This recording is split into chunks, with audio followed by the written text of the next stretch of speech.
मंजू वर्मा, सह आचार्य, राजकीय कला महाविद्यालय, सीकर।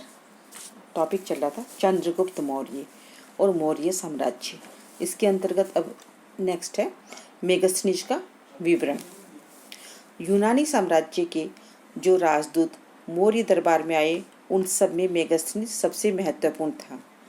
मेगस्थनीज ने भारत के विषय में इंडिका नामक एक विशुद्ध ग्रंथ की रचना की जो 4 भागों में विभक्त किया था और जिसमें भारत देश, भूमि, जलवायु, पशु पक्षी, शासन पद्धति, धर्म तथा सामाजिक रीति रिवाजों का वर्णन किया गया था। परंतु दुर्भाग्यवश मेगस्थनीज की इंडिका अब प्राप्त नहीं है, किंतु इसके बाद के लेखकों ने उसकी पुस्तक को अपनी रचनाओं में उद्धृत किया, जिससे निम्न जानकारियाँ प्राप्त होती हैं। पहला है भौगोलिक स्थिति। मेगस्थनीज के अनुसार भारत का आकार चतुर्भुज के समान है। इसके उत्तर में हिमालय पहाड़ और दक्षिण पूर्व में समुंदर, पश्चिम में सिंधु गंगा, सोन, कोशी, गंडक, राप्ती, गोमती आदि का विवरण दिया गया है। अफगानिस्तान की नदियां, काबुल, स्वात और गोमल का भी उल्लेख किया गया है।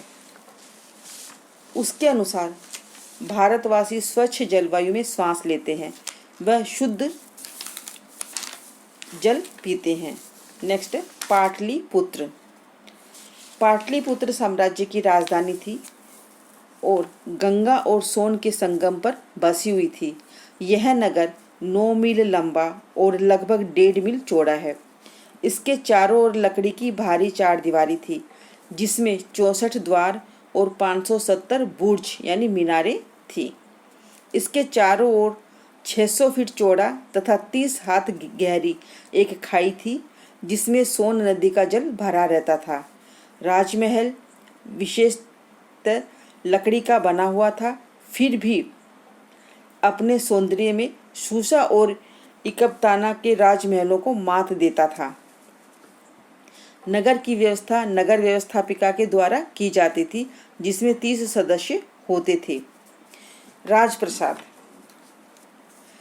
पाटलिपुत्र में ही राजा का राज प्रभास था। इसकी प्रशंसा करते हुए मेगस्थनीज ने लिखा है, यह संसार के राजकीय भवनों में सबसे सुंदर है।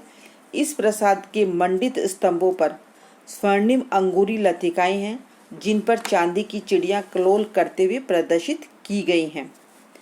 प्रासाद के वास मछलियों के लिए सरोवर बने हैं, जिनकी शोभा को विकीर्ण करने के लिए सजावटी वृक्ष, कुंज और झाड़ियां लगा दी गई हैं। नेक्स्ट है रहन सहन। मेगस्थनीज के अनुसार भारत के लोग किफ़ायत से रहते थे। वे चाल ढाल में सादे और मितव्ययी थे और इसी कारण से वे सुख से रहते थे। देश में चोरी नहीं होती थी, लोग सरल व उनका व्यवहार उत्तम था। इस कारण उन्हें न्यायालय का मुंह नहीं देखना पड़ता था। यहाँ के लोगों को व्यायाम का बड़ा शौक था। अच्छे वस्त्र, सोने का काम किया हुआ हो पहनने का शौक था। भोजन में चावल व यज्ञों के अवसर पर मदिरा का प्रयोग करते थे। नेक्स्ट धार्मिक स्थिति। मेगस्थनीज ने यूनानी देवताओं डियोनोसिस तथा हेराक्लिस के नाम का उल्लेख करते हुए कहा है कि इनको भारतीय अपना देवता मानकर पूजते हैं, जो वास्तव में शिव तथा कृष्ण थे। यज्ञ व बलि की प्रथा प्रचलित थी। पुनर्जन्म में लोग विश्वास करते थे। मृतकों की यादगार में साधारणतः समाधि बनाते थे। आर्थिक स्थिति। मौर्य युग आर्थिक दृष्टि से उन्नत अवस्था में था।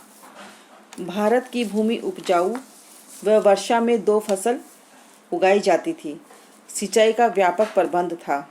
दुर्भिक्ष कभी भी नहीं पड़ा। उद्योग धंधे भी विकसित थे। मेगस्थनीज ने लिखा है, जबकि भूमि अपनी सतह पर कृषि द्वारा होने वाले संपूर्ण उपज का उत्पादन करती है, उसके अंदर भी विभिन्न धातुओं की शिराएं फैली हुई हैं। खनिज पदार्थों व खनिज विद्या का भारतीयों को पूरा ज्ञान था। अनाज व फलों के अतिरिक्त औषधियों में काम आने वाली वनस्पतियों की भी खेती की जाती थी। नेक्स्ट है सामाजिक दशा। भारतीयों का जीवन सुखद, सरल व मितव्यतापूर्ण बताया गया है। मुख्य भोजन चावल और दाल था। विशेष अवसरों के अतिरिक्त सुरापान नहीं करते थे। पूर्ण श्वेत वस्त्र धारण करते थे।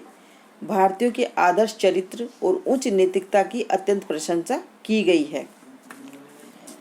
मेगास्थनीज के अनुसार भारत की जनता 7 जातियों में बटी हुई थी। पहला है दार्शनिक, दूसरा है कृषक, तीसरा है गोप व शिकारी, चौथा है मजदूर, पांचवा क्षत्रिय, छठा अध्यक्ष, सातवां मंत्री तथा सभासद। ऐसा प्रतीत होता है कि मेगास्थनीज वर्ण व्यवस्था के अंतर को ठीक प्रकार से न समझ सका, इसी कारण उसे 7 जातियों का उल्लेख किया है। प्रत्येक जाति को अपनी ही जाति में व्यवस्था व विवाह करना होता था। बहु विवाह प्रथा प्रचलित नहीं थी, दहेज प्रथा भी नहीं थी। नेक्स्ट, स्त्रियों की स्थिति। मौर्य युग में स्त्रियों का समाज में प्रतिष्ठित स्थान था। उच्च शिक्षा ग्रहण कर सकती थी, शासन चला सकती थी, युद्ध में भाग ले सकती थी, राजा की अंगरक्षक व सेना का काम देखती थी। मौर्य युग में प्रदा प्रथा नहीं थी। आखेट मनोरंजन का मुख्य साधन था। बैलों की दौड़ पसंद करते थे। वे उनका प्रिय व्यापक व्यायाम लकड़ी के बेलनों से शरीर की मालिश करना था। नेक्स्ट, राजनीतिक दशा। राजा साम्राज्य का प्रमुख शासक, न्यायाधीश, धर्म प्रवर्तक तथा सेनापति होता था। उसका सारा समय राजनीतिक कार्यों, प्रजा के आवेदनों को सुनना था। नेक्स्ट है नगर प्रशासन। नगर का प्रबंध पाँच सदस्यों की 6 समितियों द्वारा किया जाता था। क्रमशः उद्योग धंधों की देखभाल, विदेशों का प्रबंध, जन्म मृत्यु का हिसाब, व्यापार नियंत्रण, वस्तुओं के मिलावट की जांच, विक्रय की गई वस्तुओं पर कर वसूलने का कार्य करती थी। नेक्स्ट है दंड व्यवस्था। अपराध बहुत कम होते थे। चोरी की घटना नगण्य थी। दंड नीति कठोर थी। वित्तीय जुर्माने से दंडित किए जाते थे। अंग भंग की सजा का प्रावधान था। नेक्स्ट है सैन्य व्यवस्था। सेना का कार्य अलग अलग समितियां संचालित करती थी। पहली समिति जो नौसेना का प्रबंध, क्रमशः आवश्यक सामग्री का प्रबंध, पैदल सेना की देखभाल, अश्व सेना की देखभाल, रथ सेना की देखभाल, हस्ती सेना की देखभाल करती थी। नेक्स्ट है मूल्यांकन।